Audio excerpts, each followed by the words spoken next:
I am born and raised in Aruba, which is part of the Caribbean. Mind you, what you will have with a lot of Arubans is that either our parents or maybe our grandparents are not from the island. Like in my case, both my parents are actually from Suriname, which is between French and British Guyana in South America. But yeah, I'm born and raised here, and yeah, I feel myself to be I identify with the Caribbean because yeah, I've been in the Caribbean growing up here. I've studied 10 years in the Netherlands, but I'm back here. It's here where I want to be. I'm born here, and I will die here and be buried here. And I think that's the best definition of why you consider yourself to be Caribbean. What makes me feel Caribbean is I don't know. It's the enjoyment of the good weather. I'm also, next to being a ground safety manager at the resort, I've been for years also a dive instructor, so I enjoy the Caribbean Sea, not only from the top, but also in it, literally. We have a carnival with our swings. We have our Caribbean music from soca to reggae, but of course also the more Latin influenced salsa, merengue. Nowadays everybody knows bachata through and reggaeton through things like Despacito, etc. So yeah, I think the music, the food, the culture, that is what makes us Caribbean, not Central America. There's no connection.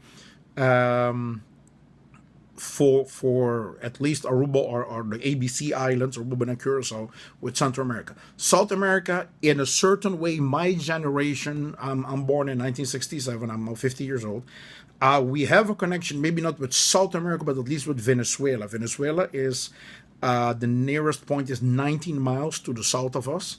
When we grew up, we didn't have cable. There was only what we call 3.5 channels.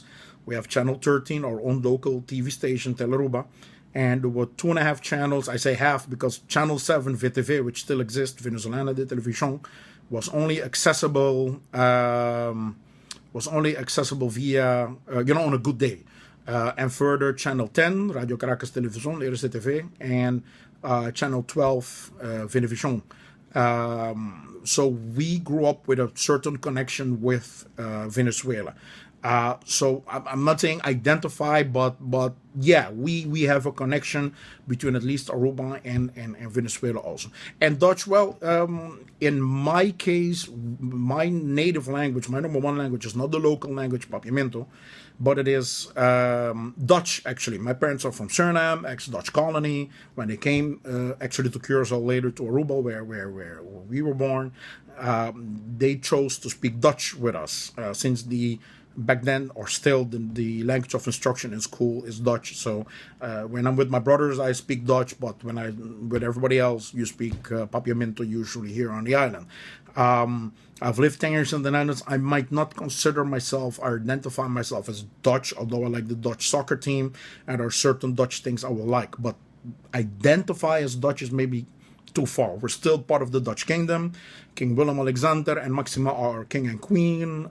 We have a governor representing them here on the island. I have Dutch friends, but to say I identify as Dutch is maybe one bridge too far. Dutch is, for me, my mother tongue. For the average Aruban, which is about 70-75% of the island's population, it's Papiamento. In my case, Dutch is my mother tongue. And how many languages do I speak? I speak 6 languages. Here in the schooling system in Aruba, Bonaire, Curacao, you learn 4 languages. In my case, way back when, in the 70s, when in the 80s when I went to high school, you had Dutch, Spanish, and English. All right, and for 4 years I also had French. So we have that. Nowadays, since 2003, Papiamento is also considered, they changed the law to make Papiamento next to Dutch an official language also, and all the kids nowadays get Papiamento in school also. But you used to grow up with the language here, Creole language of Papiamento, and yeah, that's what you grow up with. So I learned, well, Dutch, I was born and raised with, but you also got it in school. There was language of instruction and as a subject, and then Spanish, English, and French also as a subject. Of course, you grow up here. Back then, you grew up with Spanish on the 3 channels, and then English English, with series like Different Strokes or Mannix and SWAT and all of those, the original series in English. We had like in Europe, you have a lot of subtitling, or what do you call it, when in Germany they'll suddenly these series, these guys, you have Star Trek, but in German. No, we had it in English and no subtitling, so you grew up with these languages. It's obligatory. You're gonna get it in school. You're gonna get it in schools. If you mean in school, yes, it is obligatory. It is obligatory because you get it actually as of the first grade, all the way to 12th grade. The tests also are in Dutch. Is it necessary? Depends, because like our laws are written in Papiamento. In the parliament, they'll be speaking. Oh, sorry, the laws are written in Dutch. Although, like in the parliament now, for years already, since I know, they speak Papiamento, but the laws then are written in Dutch. So it will help you to if you have to deal with the law. If you're going to go study abroad, and a lot of our kids, more than half, still go to the Netherlands because of the schooling system, and we're part of them, and of course you have the free or the state-sponsored scholarships. It will help to be able to speak Dutch. So yeah, in that way, yes, it helps. My opinion is, it's part of the schooling system. So yeah, I'm already happy that we also have Papiamento now in school, and you see that helping kids also, because of course for 70% of the island, Papiamento is their native language. English, Dutch, Papiamento. I think of the 6 languages, those are the 3 I use the most daily life. I work in tourism. 80-90% of our tourism in Aruba is from the United States, so you'll speak English with them. The second or third largest group coming to the island are from Latin America, South America, Venezuela mostly. So you speak Spanish with them, and of course we just speak amongst each other. So we speak Papiamento. We have been protecting our language through newspapers, magazines, but also radio stations and the TV station. So Papiamento is used the most. Of course, the kids nowadays apparently are more exposed to English, so they like English a lot. Probably because of, the music. Of course, they listen more to music that's English. Spanish is very bad. Nuestro español de la gente de mi generación es muy bueno. No tengo ningún problema. No tenemos ningún problema para cambiar de inglés a español a holandés. Pero ellos sí lo tienen. So they have the issue with switching languages, and especially to Spanish, since they don't use it on a daily basis. Because they, internet and everything is mostly in English, and that is what they grew up with. But for my generation, so there's a generation gap, Spanish is also easy for us. And yeah, we'll use that also. So we're exposed to it, and we'll still use it. It's possible to live in Aruba without learning Dutch. We have, last census, 108 or 10,000 people. Out of it, 68 to 70,000 were Arubans, quote-unquote Arubans. And the rest were Dutch Americans and Latinos from Latin America, and I think 80-something more, 80-something more nationalities, out of which most of them were not Dutch, so non-Dutch native speakers.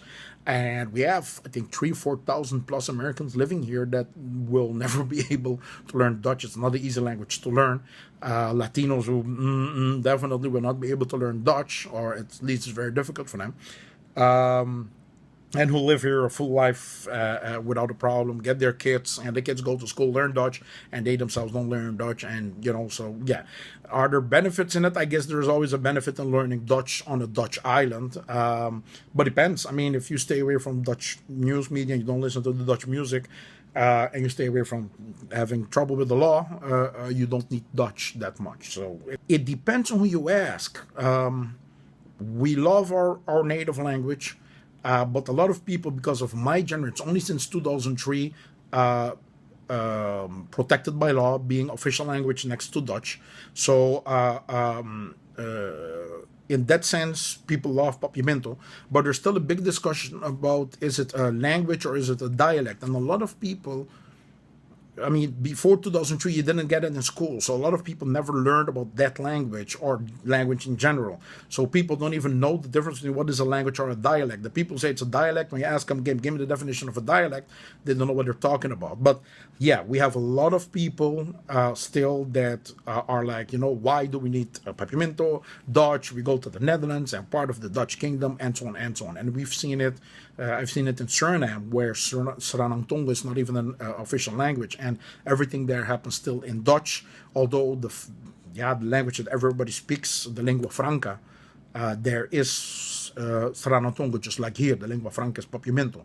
You'll get a lot of people, especially Latinos, but also Dutch people living here for a long time, who will speak Papiamento, and their kids also. So it's the Aruban people are half-half, but the group stating that it's good that it's a law now and it's good that it's protected is growing more and more. Logical also because it's now in school, so you have kids growing up in the meantime who've gone to first grade getting it, and who are finishing 12th grade who have it till the 12th grade, and they're the ones who are mostly talking about it's good that it's being protected. Is Dutch more important than Papiamento? Not in Aruba. Period. There's no discussion about it. It's never been more important. They've tried to kill Papiamento, and it never happened. We're 8,800 kilometers away, so no. No. I mean, since 1919, they tried to kill it. It used to be the language used here in most of the schools. Then you got the law in the Netherlands. They changed it, and public schooling could get funding out of the Netherlands, but then they had to make Dutch the official language of instruction. So they've tried it for more than 100 years, and it didn't work. It always stayed the most used language on the island. There were even stories back then in Curacao, our sister island, that Dutch people, Dutch governors and so on would come to Curacao and would complain back to the Netherlands that there is, the children from the Dutch being raised and born and raised on these islands, either Aruba or Curacao or Bonaire, would speak very bad Dutch because their native language is Papiamento. So, and now it's an official language next to Dutch. It's being taught at school. And again, always, we've had it in most of our newspapers. We've had it news in Papiamento. I mean, there used to be news in Dutch, also in English, but the main news on TV was in Papiamento. We have music for I don't know how long already in Papiamento, our own music in Papiamento. It's being talked by everybody. Everybody speaks it. People come here, and within a few years living here, they because you get confronted with it, most of them will learn it also. So will it ever disappear? I don't think so. And we now have Bachelor Papiamento. We just finished a Master's in Papiamento. So no, it's being taught in school now also. So whole new generations are getting it. So perfect. No, I will never disappear. Although the younger generation, like I just mentioned before, also speaks Papiamento, they lean more to English now also. English is taking over the world. Doesn't mean that the native languages will disappear, but it will. English, and I see it here in Aruba, but I see it in other countries also. English is becoming the language that children talk with each other, the youth, okay? Because it's hip, because they all grow up with it, and especially in an island of Aruba where you can go to high school and you'll have maybe, if you have Chinese kids, you have kids from Hindus, you have Latinos from several countries, maybe also Latinos from Brazil, Dutch kids and Aruban kids. English is the one language they can use to communicate with each other. So they'll still learn and grow up with Papiamento. You can speak it easily with them, and it's just going to be part of their at least four, maybe like me, 6 languages that they'll know. The importance will be lower. Maybe, but it will never disappear. But yeah, the importance of Papiamento might be lower. It's a small difference between etymology and tonal. Okay, in Curacao it's called Papiamento, and Aruba is Papiamento. At once answering number 18, which one is the dialect, and which is the original one. Papiamento is the original one, and Aruba became with 1976 with the Papiamento, because we were going for a separate status, a political separate status where we are a country within the kingdom, so separate from the Dutch Antilles and but still part of the Dutch kingdom. Whereby we keep the etymology of the word, okay, while in Papiamento they're like phonetic, so the way you hear, that's how you speak it. So no more Curacao, Corso with a C but with a K at the beginning, and not on U-O-S-O-U at the end, or actually C-O-U at the end, but S-O-W. While we would still spell it Corso, C-O-R-S-O-U, because that is the etymological correct way of saying it. And Bonaire and Curacao are the ones that speak the Papiamento more, and we speak the Papiamento. I'm happy about it.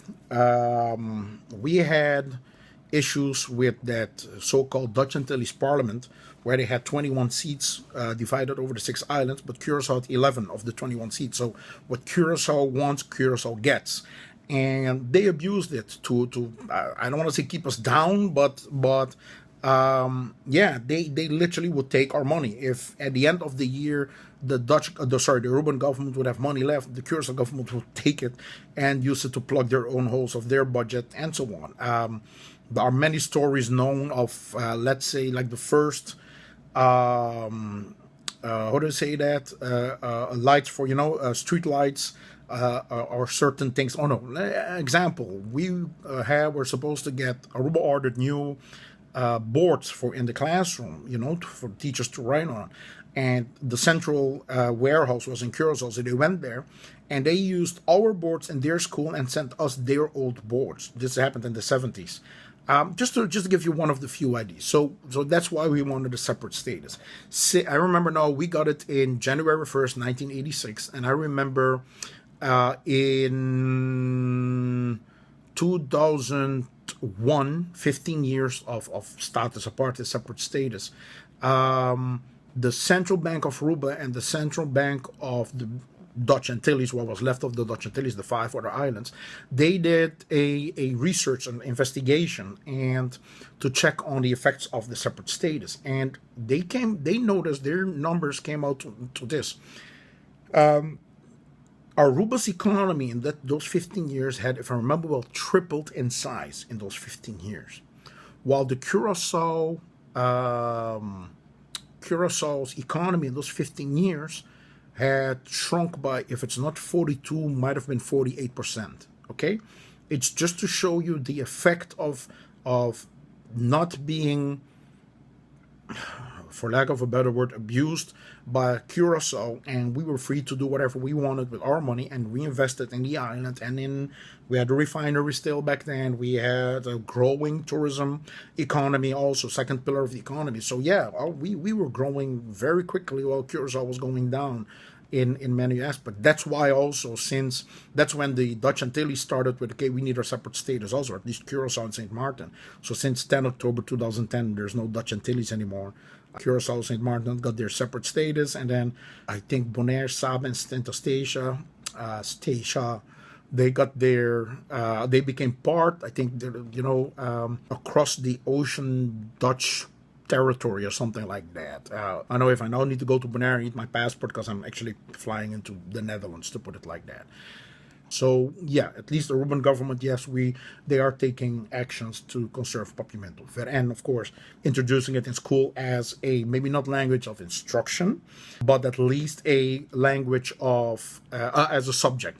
And I know in certain of the first grade schools, the elementary level of first level, they have an experiment where in first grade, between first and third grade, you'll learn the 4 languages that are important: Dutch, Papiamento, English, and Spanish.